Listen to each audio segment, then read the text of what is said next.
चलो बच्चों, तो आज हम लोग अकाउंट में चैप्टर नंबर 9 कंटिन्यू करें, जिसका नाम है लेजर पोस्टिंग, जिसमें आज हम लोग फाइनल एक्सरसाइज का क्वेश्चन नंबर 14 देखें। फाइनल एक्सरसाइज का क्वेश्चन नंबर 14 कि जिसमें भी पहले जर्नल एंट्रीज करके फिर उसकी लेजर पोस्टिंग करनी है। पहले भी आया था ना जर्नल एंट्रीज पर से लेजर पोस्टिंग करना, तो इसमें भी वैसे ही करना है हमें। तो आज भी पहले मैं उसकी जर्नल एंट्री क्लियर करवा रहा हूँ, फिर लेजर पोस्टिंग की प्रैक्टिस आप लोग करना। बरोबर ना, सिंपल ही है ना। जैसे पहले हमने लेजर पोस्टिंग सीखी थी वैसे ही कि पहले जर्नल एंट्रीज कर लो सब, और फिर एक एक एंट्री पर से एक एक लेजर पोस्टिंग करते जाओ। तो आज फाइनल एक्सरसाइज का क्वेश्चन नंबर 14 देखें। आपकी टेक्स्ट बुक आपके साथ में रखो कि जिसमें क्वेश्चन नंबर 14 में सबसे पहले ऐसा लिखा हुआ है कि from the following transaction pass journal entries in the books of Dharmendra and post them in ledger. Journal entries करके फिर लेजर पोस्टिंग करनी है। And find out the balance of each account and decide which account has which balance.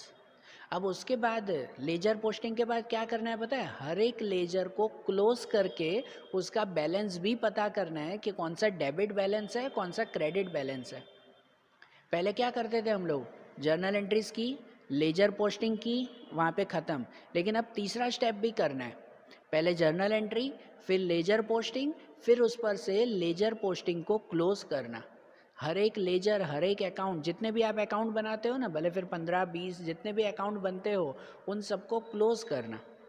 तो अब ये भी करना है ना हमें, बराबर? आ रही बात समझ में? तो चलो पहले जर्नल एंट्रीज तो शुरू करें। 3 स्टेप करने हैं, पहले एक स्टेप तो कंप्लीट करें, फिर आगे देखते हैं। तो सबसे पहले हेडिंग लगाना। मैं तो यहाँ पे डायरेक्ट लिख रहा हूँ, आप अच्छी तरह से फॉर्मेट बनाना। ऊपर हेडिंग लिखना कि journal entry in the books of Shri Dharmendra, और उसमें अब एक एक करके जर्नल एंट्री शुरू करना। फॉर्मेट बनाना, उसमें date, particular, LF, debit, credit, वो फॉर्मेट तैयार करना। फिर जर्नल एंट्री देखें तो उसमें देखो जर्नल एंट्री में सबसे पहला दिया हुआ है जुलाई 2016, उसमें फर्स्ट डेट पहली दी गई है, commence a business by bringing in cash ₹80,000 and furniture of ₹20,000। Commence business मतलब बिजनेस शुरू किया, कैश लेके आए 80,000 का और फर्नीचर 20,000 का। सबसे पहली एंट्री वही ना, कैपिटल की पहली एंट्री वही आती है ना। तो सबसे पहली एंट्री वही करें हम लोग कि यहाँ पर फर्स्ट एंट्री कर दें कि ये कैपिटल की एंट्री हुई, कैश और फर्नीचर लेके आए, बराबर। तो उसके लिए एंट्री करते हैं हम लोग कि कैश अकाउंट डेबिट,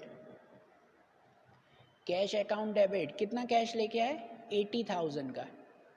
80,000 का कैश लेके आए ना, और दूसरा फर्नीचर लेके आए हैं, तो फर्नीचर अकाउंट भी डेबिट। फर्नीचर अकाउंट डेबिट कितना लेके आए? 20,000 का फर्नीचर। और टू कैपिटल अकाउंट, क्रेडिट में क्या लिखेंगे? कैपिटल। जो भी घर से लेके आते हो तो उसके लिए कैपिटल ही लिखते हैं ना। क्रेडिट में टू कैपिटल अकाउंट कितना लिखेंगे? इन दोनों का टोटल 1 लाख रुपीज़।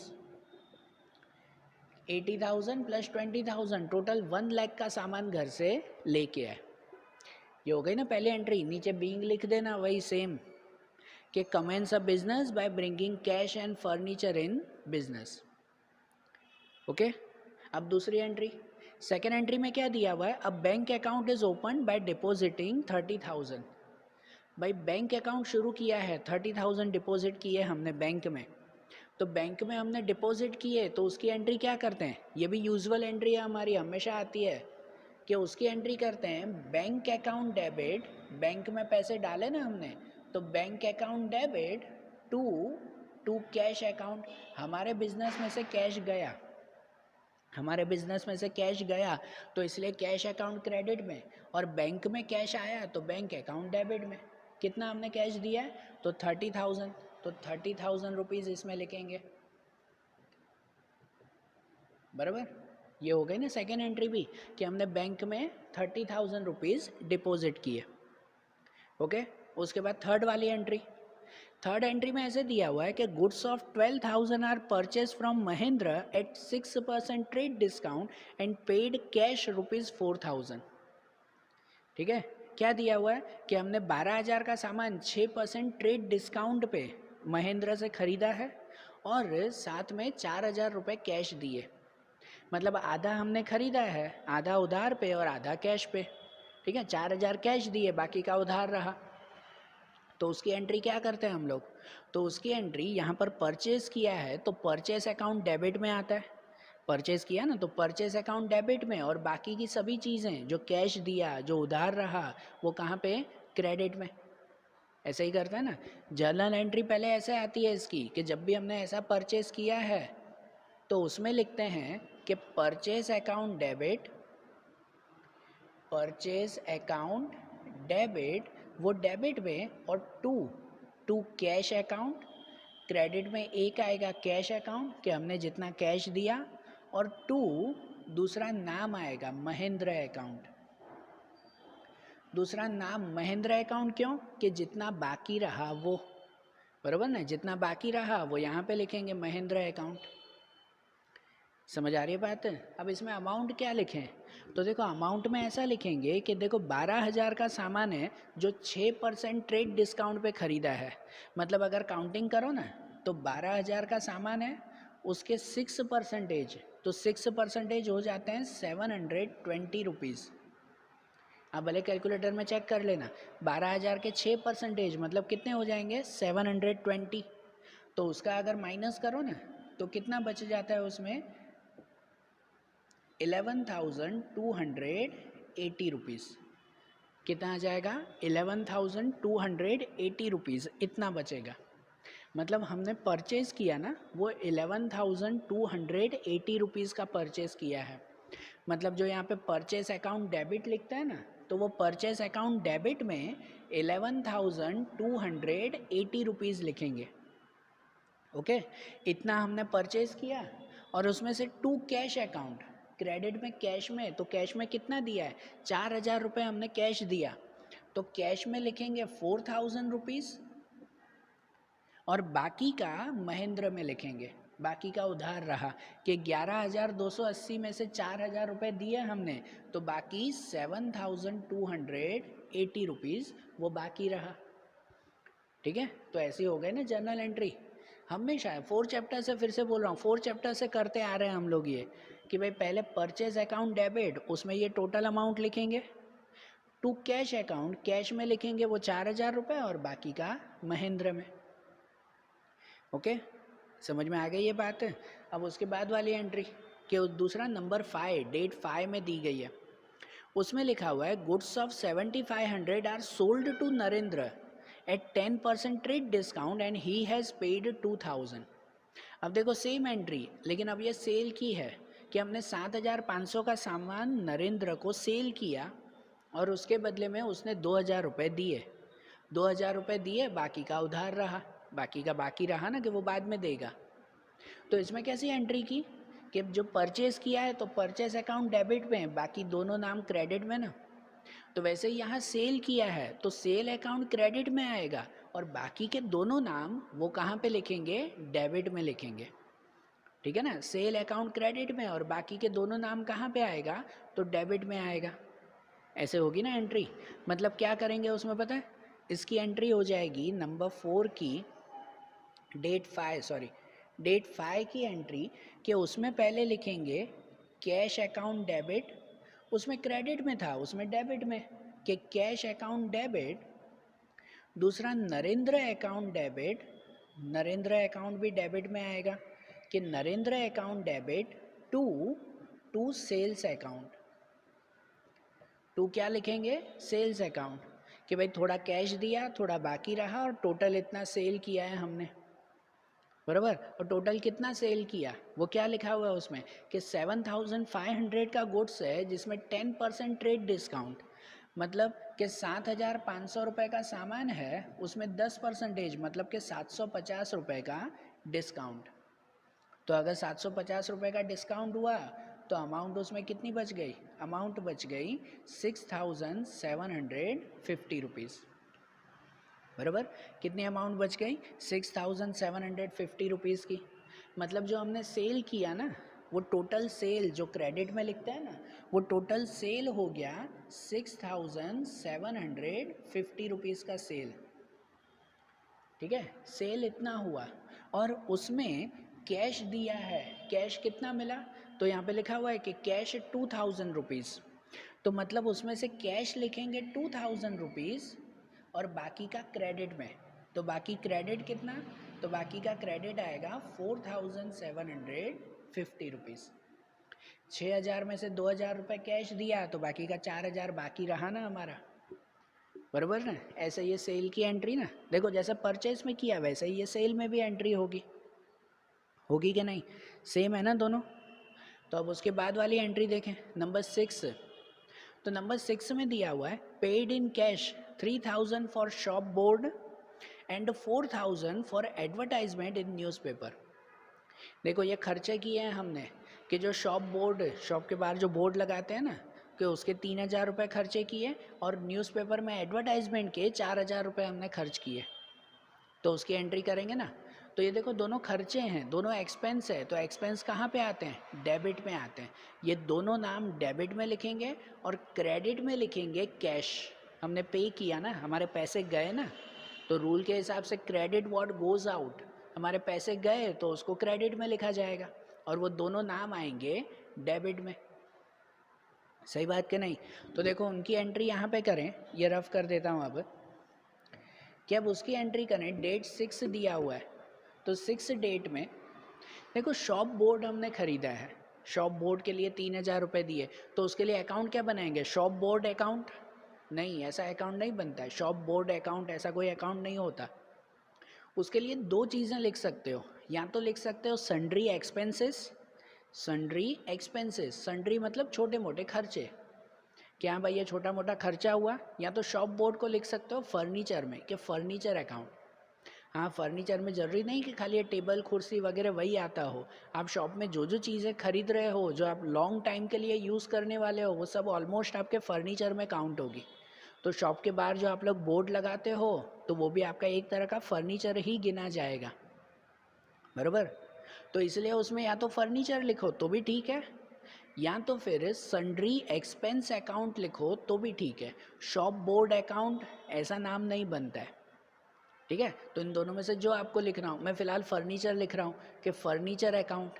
3000 रुपये जो हमने दिए वो किसके दिए, फर्नीचर। कौन सा फर्नीचर, तो शॉप बोर्ड हमने ख़रीदा है, ठीक है। शॉप बोर्ड अकाउंट नहीं है, या तो फर्नीचर लिखो या तो सन्ड्री एक्सपेंस लिखो, दोनों में से कोई भी लिख सकते हो। तो यहाँ पर जैसे मैं लिख रहा हूँ कि फर्नीचर अकाउंट, ये एक्सपेंस है ना, तो इसलिए उसे डेबिट में लिखेंगे कि फर्नीचर अकाउंट डेबिट, कितने हमने दिए उसके 3000 रुपीज़। दूसरा एडवर्टाइजमेंट, न्यूज़पेपर एडवर्टाइजमेंट के 4000 रुपये दिए हैं, तो उसके लिए एडवर्टाइजमेंट अकाउंट ही लिखते हैं, उसके लिए फिर दूसरा कोई नाम नहीं है, एडवर्टाइजमेंट या तो एडवर्टाइजमेंट एक्सपेंस, कोई भी लिख सकते हो। तो यहाँ पे जैसे मैं लिखूँ कि एडवर्टाइजमेंट अकाउंट, कि advertisement account debit 4000 rupees, 4000 advertisement के दिए और क्रेडिट में लिखेंगे टू कैश अकाउंट। क्रेडिट में कितना लिखेंगे, cash account. Cash account credit में कितना आएगा टोटल, 7000 रुपीज़, बराबर। 7000 रुपये का टोटल हमने कैश दिया है। ये हो गई ना 6 वाली एंट्री भी। फिर उसके बाद 7th डेट पे है कि paid life insurance premium of 6000 and son school fees of 2200 from the shop. देखो शॉप से ही लाइफ इंश्योरेंस प्रीमियम भी पे किया है और सन स्कूल फीस, बेटे की स्कूल की फ़ीस भी पे की है। अब यहाँ नोट करो, ये दोनों घर के खर्चे हैं। लाइफ इंश्योरेंस प्रीमियम मतलब तो वो पर्सनल होता है, मतलब घर का खर्चा हुआ। आप शॉप का इंश्योरेंस नहीं ले रहे हो, अपना इंश्योरेंस ले रहे हो आप, तो ये घर का खर्चा हुआ, शॉप का खर्चा नहीं है। और दूसरा सन स्कूल फीस, बेटे की स्कूल की फ़ीस, तो ये भी घर का खर्चा है, शॉप का खर्चा नहीं है। और घर का कोई भी खर्चा हो तो उसके लिए हम लोग क्या नाम देते हैं, उसके लिए नाम देते हैं ड्राइंग्स। याद है ना, घर का कोई भी खर्चा पर्सनल एक्सपेंस हो गए तो वो ड्राइंग्स अकाउंट में लिखा जाता है। तो यहाँ पे ये दोनों, लाइफ इंश्योरेंस भी और सन स्कूल फीस भी, दोनों ड्राइंग्स अकाउंट में लिखे जाएंगे, है कि नहीं। दोनों ही घर के खर्चे हो गए ना, शॉप का तो कोई खर्चा है ही नहीं, तो इसलिए दोनों के लिए ड्राइंग अकाउंट। और ड्राइंग अकाउंट दो बार नहीं लिखेंगे, एक ही बार ड्राइंग अकाउंट दोनों को कंबाइन कर देंगे, दोनों का प्लस कर देंगे उसमें, कि दोनों ही घर के खर्चे हैं हमारे। तो इसलिए उसमें ऐसा लिखा जाएगा, नंबर 7 वाली 7th डेट है ना, हाँ, कि 7th डेट की एंट्री होगी उसमें drawings account debit to cash account. घर के खर्चे के लिए कैश दिया ना, पे किया है हमने, पे मतलब कैश ही जाएगा हमारा। चेक से पे किया है ऐसा कुछ दिया हुआ है क्या? नहीं ना। चेक से पे कर रहे होते ना तो यहाँ पे बैंक अकाउंट लिखते, लेकिन कैश ही दिया है तो कैश अकाउंट ही लिखेंगे उसमें, बराबर। कितना कैश लिखेंगे? तो देखो 6,000 प्रीमियम के और 2,200 रुपये स्कूल फीस के, तो टोटल हो गए 8,200। तो टोटल ही लिखेंगे, अलग अलग नहीं लिखना है, 8,200 रुपीज़। ठीक है, कितना हमने पे किया? 8,200, बराबर ना। यहाँ देखो ड्राइंग अकाउंट ऐसे दो बार अलग अलग मत लिखना, दोनों का कंबाइन ही हो जाएगा इसमें, दोनों घर के ही खर्चे हैं, बराबर। अब उसके बाद वाली एंट्री डेट 8 में, उसमें लिखा हुआ है given a cheque of 7,200 to Mahendra and settle his account. Mahendra को हमने 7,200 रुपये देकर चेक दिया और अकाउंट सेटल कर दिया। तो महेंद्र, यहाँ याद करो महेंद्र है ये, उससे हमने परचेज किया था, हमने ख़रीदा था ना, तो उसको पैसे देने थे ना। कितने बाकी रखे थे हमने? 4,000 रुपये कैश दिए थे और बाकी कितने रखे थे? 7,280 रुपये बाकी रखे थे। तो 7,280 रुपये बाकी, उसमें से 7,200 रुपये दिए और अकाउंट पूरा कर दिया। बाकी के 80 रुपये, तो बाकी के 80 रुपये हमारा डिस्काउंट, बराबर ना। हमने पे किया ना तो 80 रुपये का डिस्काउंट मिला हमें। तो उसकी एंट्री कैसे करते हैं हम लोग? 7,200 रुपये का चेक दिया है, हाँ, तो उसकी एंट्री जब करेंगे ना तो उसमें महेंद्र अकाउंट डेबिट में, ये पहले भी मैंने बहुत बार बताया है कि किसी को भी अगर पैसे दे रहे हो तो उसका अकाउंट डेबिट में आना चाहिए। कहाँ आना चाहिए? डेबिट में, जिसको पे कर रहे हो। वैसे भी देखो यहाँ क्रेडिट में है, पे करते वक्त तो उसका नाम डेबिट में आ जाएगा। तो देखो डेट 8 वाली एंट्री लिखेंगे उसमें कि Mahendra account debit to Mahendra account debit, जिसको देने हैं, कितने देने हैं? तो 7,280 रुपीज़ उसको पे करने हैं, बराबर ना, इतना पे करना है। और उसमें लिखेंगे टू क्या लिखेंगे? बैंक अकाउंट, कि हाँ हमने चेक दिया है इसीलिए। कितना चेक दिया? तो 7,200 रुपये का, 7,200 रुपीज़, ये बैंक अकाउंट। और साथ में लिखेंगे टू डिस्काउंट रिसीव्ड अकाउंट। सिर्फ डिस्काउंट लिखो तो भी ठीक है और डिस्काउंट रिसीव्ड लिखो तो भी। ये डिस्काउंट मिला ना हमें, हमने पे किया ना, तो डिस्काउंट मिलेगा ना हमें। कितना डिस्काउंट मिला? तो 80 रुपीज़ का डिस्काउंट। ओके, समझ में आई? महेंद्र को 7,280 रुपये देने थे, जिसमें से 7,200 रुपये बैंक में दिए और बाकी के 80 रुपये का डिस्काउंट। ठीक है, फिर उसके बाद वाली एंट्री डेट 10 में दिया हुआ है कि received a cheque of 4,700 from Narendra in full settlement. अब दूसरा नरेंद्र की बात है। नरेंद्र को हमने सेल किया था, उसको बेचा था, मतलब पैसे लेने हैं उससे पैसे लेने हैं ना। तो पैसे लेने के लिए 4,750 रुपये लेने थे, लेकिन उसने 4,700 रुपये दिए और अकाउंट सेटल कर दिया। तो बाकी के 50 रुपये वो डिस्काउंट हो गया, बराबर ना। बाकी के 50 रुपये डिस्काउंट ना। तो जैसे इसकी एंट्री की वैसे ही ना, इसमें एंट्री कैसे की हमने कि जिसको पैसे देने होते हैं ना उसका नाम डेबिट में, बाकी बैंक और डिस्काउंट क्रेडिट में। अब नरेंद्र से पैसे लेने हैं तो जिससे पैसे लेने होते हैं ना तो उसका नाम क्रेडिट में, नरेंद्र क्रेडिट में, और बैंक और डिस्काउंट डेबिट में, बराबर। वैसे भी देखो नरेंद्र यहाँ डेबिट में है, उससे पैसे लेते वक्त वो क्रेडिट में आ जाएगा, सही बात है। तो देखो ये डेट 10 की एंट्री कैसे होगी? 10th डेट है ना, तो 10th डेट में यहाँ हो जाएगी एंट्री कि बैंक अकाउंट डेबिट कि चेक दिया ना नरेंद्र ने, चेक ही लिखा हुआ है ना, कितने का चेक दिया? तो 4,700, बैंक अकाउंट डेबिट 4,700। साथ में लिखेंगे डिस्काउंट अलाउड अकाउंट डेबिट।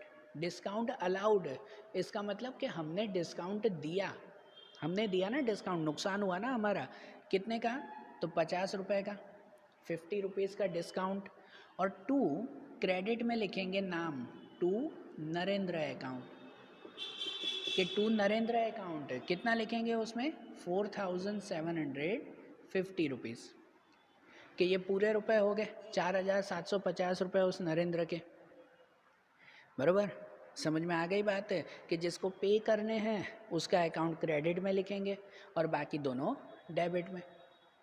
और उसके बाद वाली एंट्री डेट 11, उसमें लिखा हुआ है purchase the furniture of 5000 from Surendra hardware and against this given 3000 by cheque and 2000 in cash, कि यहाँ पर 5000 का हमने फर्नीचर खरीदा है, उसके बदले में 3000 रुपये हमने चेक से दिए और 2000 रुपये कैश में दिए हैं।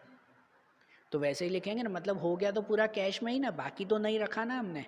5000 का फर्नीचर था, 3000 रुपये चेक से दिए, 2000 रुपये कैश में दिए, मतलब पैसे तो पूरे दे दिए, कुछ भी बाकी नहीं रखा ना हमने।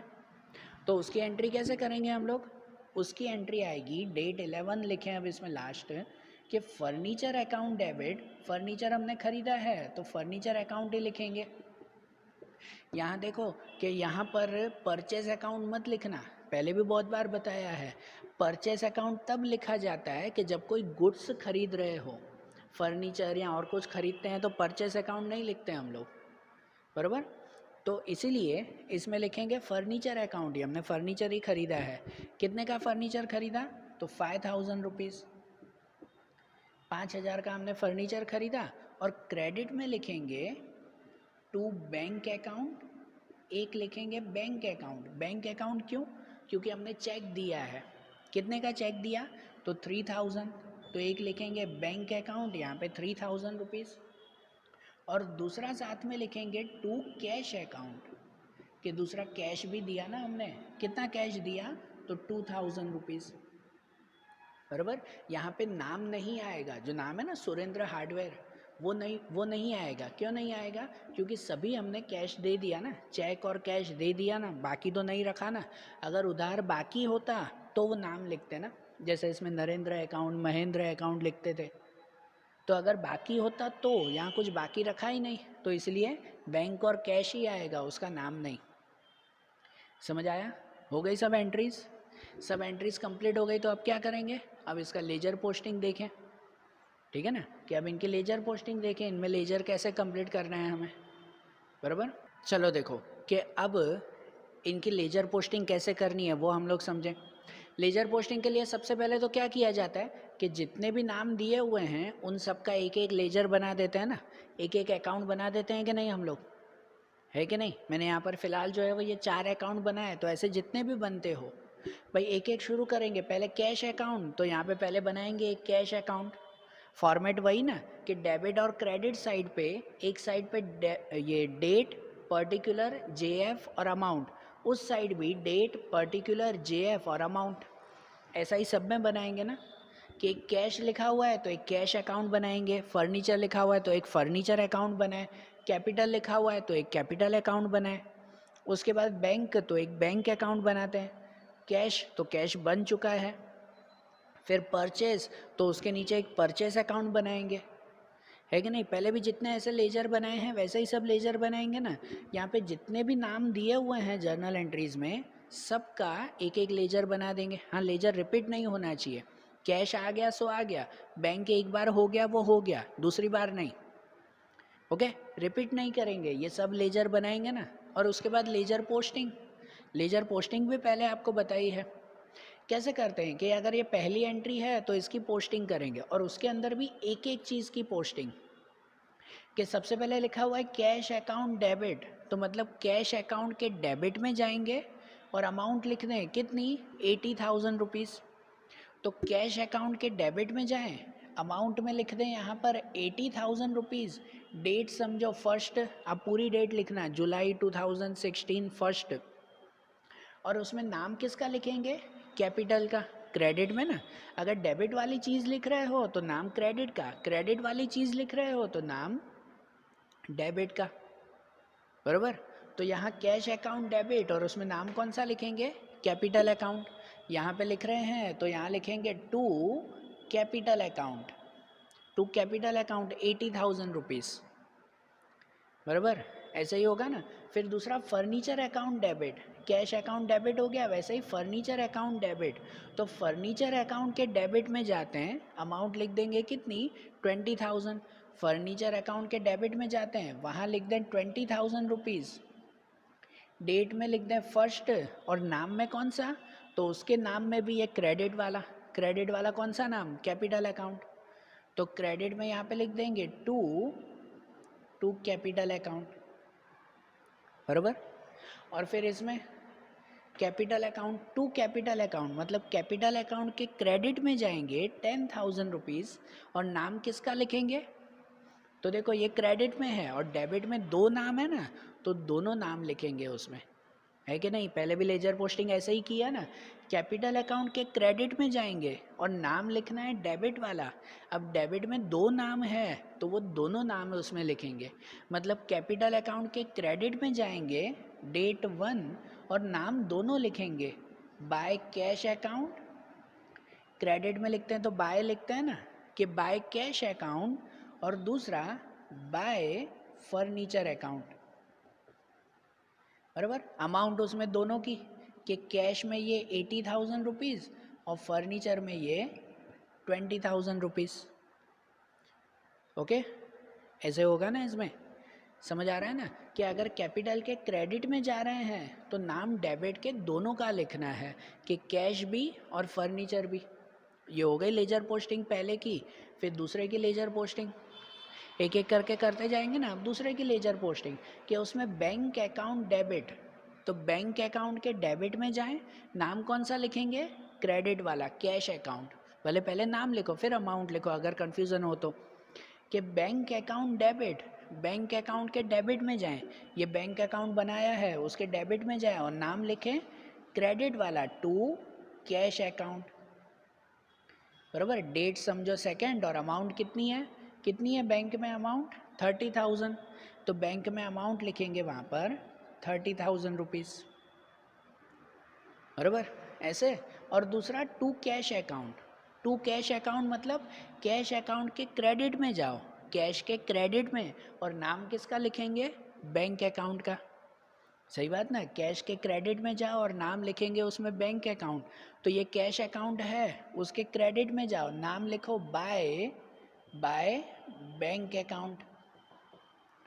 ओके, डेट लिखें यहाँ पे सेकंड और अमाउंट में लिख दें उसमें 30,000 रुपीज़। ये हो गई ना, कि बैंक अकाउंट डेबिट, तो बैंक के डेबिट में लिखा, और टू कैश अकाउंट क्रेडिट, तो कैश के क्रेडिट में लिखा हमने। ऐसे हो गया, क्लियर। अब फिर थर्ड वाली एंट्री करते हैं, purchase account debit to cash to Mahendra. तो परचेज अकाउंट डेबिट, तो परचेज अकाउंट के डेबिट में जाएं, वहाँ आपका बना होगा, इसमें नहीं है, तो आगे आपका होगा ना परचेज अकाउंट। तो परचेज अकाउंट के डेबिट में जाते हैं और नाम, तो नाम क्रेडिट वाला दोनों लिखेंगे, दोनों नाम ना, क्योंकि क्रेडिट में दो नाम है। इसमें कैसे, ये क्रेडिट में लिख रहे थे तो डेबिट वाले दोनों नाम लिखे ना, तो यहाँ पर भी परचेज अकाउंट के डेबिट में जाएंगे और नाम लिखेंगे ये दोनों, कैश और महेंद्र, 4,000 रुपये और 7,280 रुपये। सही बात है। और वैसे ही परचेज के डेबिट में जाकर ये दोनों नाम। अब इसमें कि टू कैश अकाउंट मतलब कैश के क्रेडिट में जाएंगे और नाम किसका लिखेंगे, डेबिट वाला, परचेज अकाउंट, बराबर। कैश के क्रेडिट में जाएं, जैसे यहाँ पर लिखें कि कैश के क्रेडिट में जाएं, डेट 3, यहाँ लिखेंगे बाय परचेज अकाउंट, नाम डेबिट का, परचेज अकाउंट।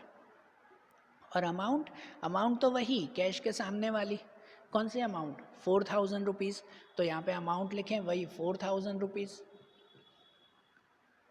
बराबर।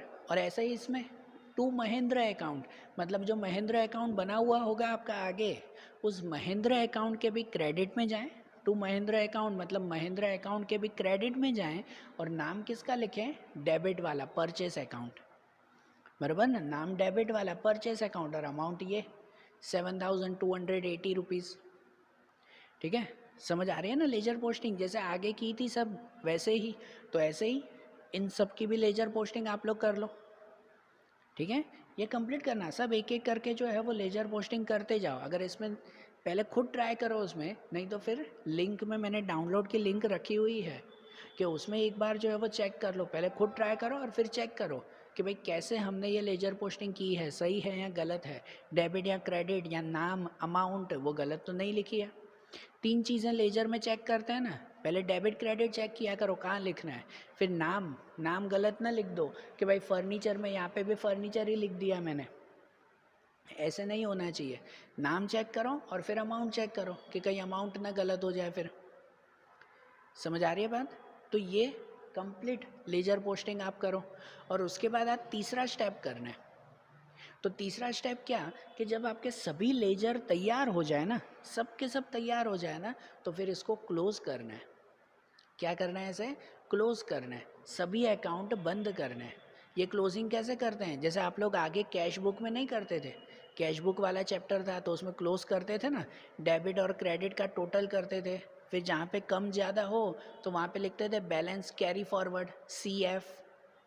याद आ रहा है कैश बुक की क्लोजिंग? तो वही क्लोजिंग अब यहाँ पर भी करनी है।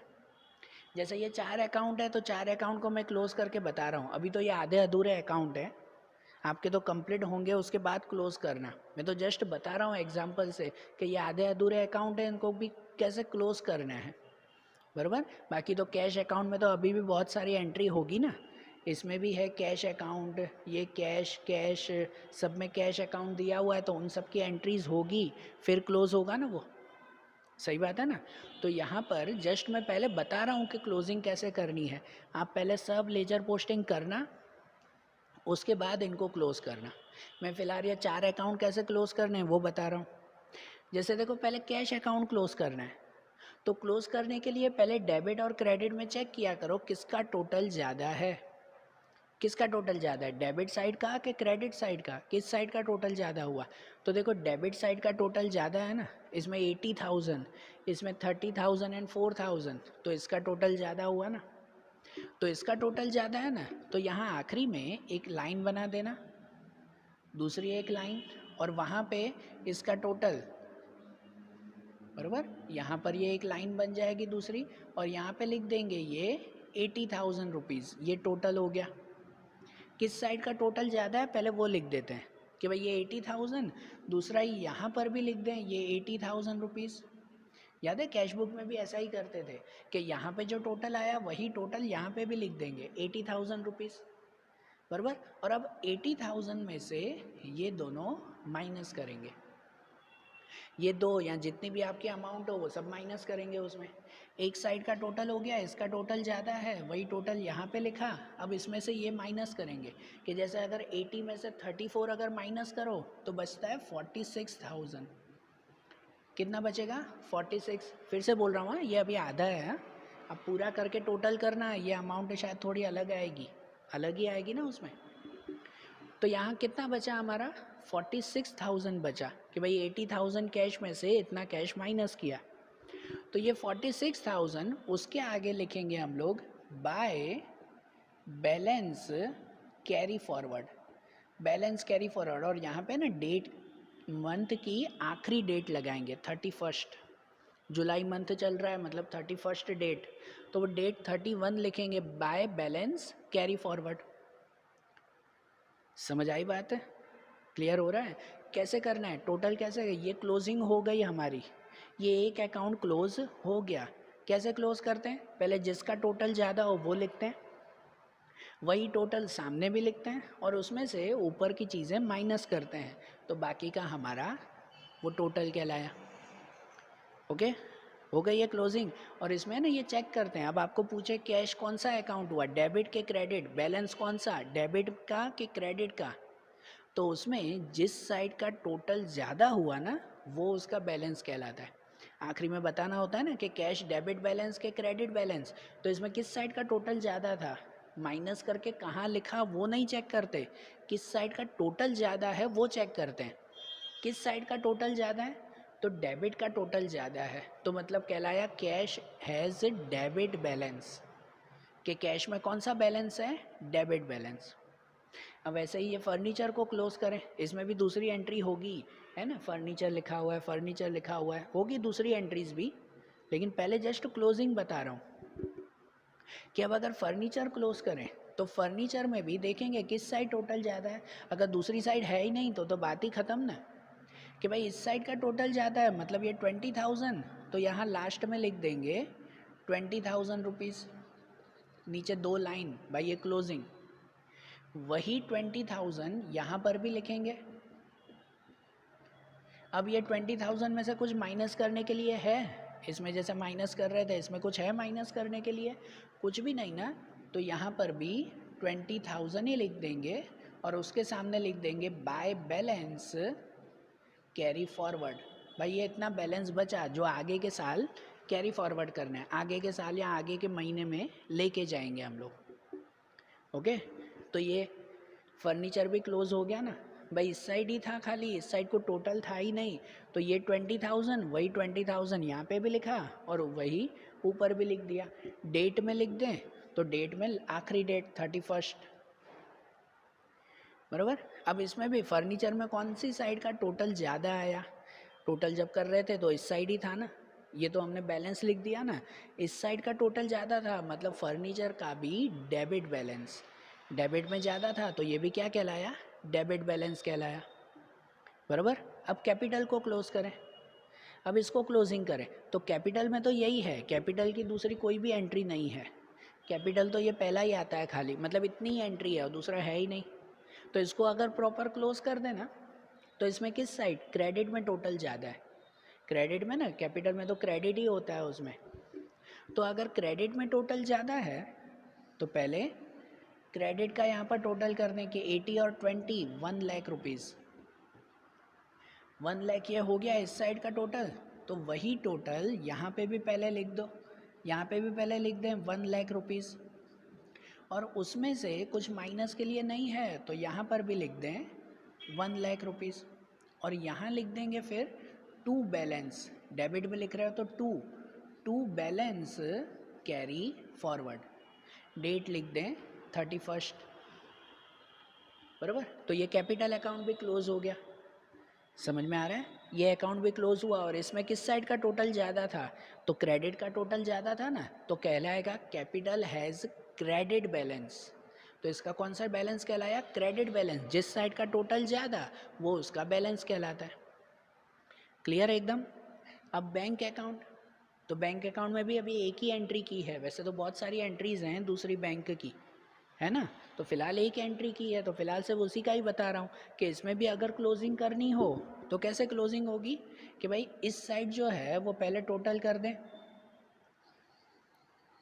इस साइड का टोटल हो जाएगा, कितना हो जाएगा ये 30,000, ये टोटल वही टोटल यहाँ पर भी लिख दें 30,000 रुपीज़, बराबर। उसमें से कुछ माइनस के लिए अगर ना हो तो ऊपर भी लिख दो, अगर माइनस के लिए हो तो माइनस करके फिर लिखो उसमें, जैसे इसमें कैसे था 80,000 लिख कर ऊपर ये दोनों माइनस किए ना, फिर ये लिखा 46, तो इसमें भी अगर माइनस के लिए हो तो माइनस करके फिर अमाउंट लिखो और यहाँ लिख दो बाय बैलेंस कैरी फॉरवर्ड, ठीक है। यहाँ पे लिखेंगे by balance carry forward, date में आखिरी डेट 31, और इसमें भी अगर चेक करो कि देखो डेबिट का टोटल ज़्यादा था मतलब वो कितना हुआ? डेबिट बैलेंस हुआ, क्या हुआ? वो डेबिट बैलेंस। समझ आई बात? तो ऐसे ही आपको भी क्या करना है, पहले सबकी लेजर पोस्टिंग करो, इसमें आगे यहाँ पे मैंने खाली 4 अकाउंट बनाए हैं, ऐसे जितने भी अकाउंट बनते हो 12 15 20 जितने भी अकाउंट बनते हो पहले सबकी लेजर पोस्टिंग कर दो उसमें, और लेजर पोस्टिंग करने के बाद हर एक अकाउंट क्लोज करो, ठीक है। पहले कंप्लीट हो जाए ना यहाँ तक, उसके बाद क्लोज करना है, ऐसा नहीं आधे में मेरी तरह कर दो, आधे में नहीं, सब कंप्लीट हो जाए तो उसके बाद फिर उसकी क्लोजिंग करो। समझ आ रही है बात? क्लियर ना? तो करोगे ना ये क्वेश्चन, बराबर। तो देखो ये आज क्वेश्चन कंप्लीट करो तो कल फिर इसके नेक्स्ट वाला क्वेश्चन देखें, और पहले खुद ट्राई करना, फिर से बोल रहा हूँ पहले खुद ट्राई करना, फिर मैंने नीचे लिंक में एक PDF रखा हुआ है, फिर उसमें से आप लोग पूरा सॉल्यूशन चेक करना, उसमें ये सभी अकाउंट बने हुए हैं, सबकी क्लोजिंग भी की हुई है, फिर उसमें चेक करना है कि भाई मैंने बरोबर एंट्री की है या नहीं की है, ठीक है। तो आज ये सम कंप्लीट करो तो इसके नेक्स्ट क्वेश्चन सब हम लोग कल के वीडियोज़ में देखेंगे। Okay, thank you.